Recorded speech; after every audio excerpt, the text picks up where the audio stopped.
नंदवंश। नंदवंश का संस्थापक महापद्मनंद था। अंतिम शासक घनानंद था। बात करते हैं अलेक्जेंडर सिकंदर, जो घनानंद के समय समकालीन भारत पर आक्रमण करने आया था। उस समय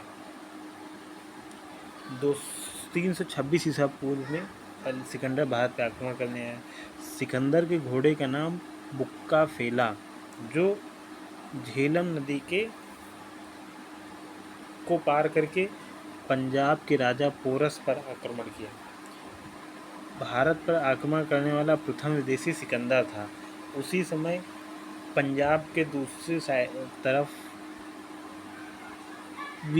विपाशा नदी, व्यास नदी जो अब है, वहाँ मगध राज्य में घनानंद का शासक था। अलेक्जेंडर सिकंदर पोरस के राजा को पराजित करके व्यास नदी को पार करना चाह रहा था, परंतु उसके सैनिकों के द्वारा व्यास नदी न पार करने के कारण वह वापस चला गया। अब बात करते हैं मौर्य वंश।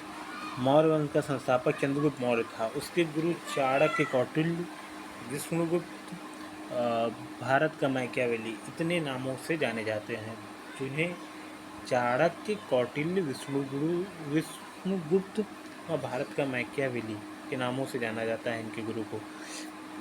305 ईस्वी में चंद्रगुप्त मौर्य और सेल्यूकस का युद्ध हुआ। जिसमें चंद्रगुप्त विजय हुआ। जो सेल्यूकस है, ये सिकंदर का सेनापति था। जीता हुआ राज्य सिकंदर ने सेल्यूकस को देकर वापस चला गया था। चंद्रगुप्त मौर्य के मंत्री पुष्पगुप्त ने गिरनार पर्वत, गुजरात में सुदर्शन झील का निर्माण कराया। जैनी गुरु भद्रबाहु से जैन धर्म की दीक्षा ले तथा श्रवणबेल गोखला कर्नाटक चले गए। संलेखना पद्धति द्वारा उन्होंने अपना शरीर का त्याग 298 ईस्वी में किया। बिंदुसार, जो आजीवक संप्रदाय का अनुयायी था, इसने 298 ईस्वी में गद्दी पर बैठा। इसे आमित्रघात या सत्यविनाशक भी कहा जाता है। सीरिया नरेश एंटोनियो ने डायमेकस दूत को भारत भेजा, इसी के शासनकाल में भेजा। अशोक, बिंदुसार का पुत्र अशोक 273 ईस्वी में गद्दी पर बैठा। यह अपने प्रारंभिक 4 साल में अपने भाइयों को की हत्या उत्तराधिकार के लिए अपने भाइयों की हत्या करता रहा। कहा जाता है कि उसने 99 भाइयों की हत्या कर गद्दी प्राप्त की थी। कलिंग के युद्ध 261 ईस्वी में नंदराज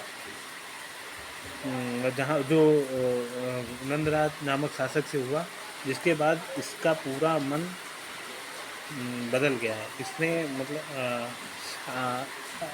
अच्छे कार्य करना प्रारंभ कर दिया, इसने अनेक शिलालेख का निर्माण कराया, जिसमें प्रथम शिलालेख ने पशु बलि की निंदा की गई है। 5वें में अशोक की तीर्थ यात्राओं का उल्लेख किया गया है। 13वें में कलिंग युद्ध का उल्लेख है। 14वें में धार्मिक जीवन जीने को जनता को कहा गया है। अंतिम शासक वैद्रस्य था।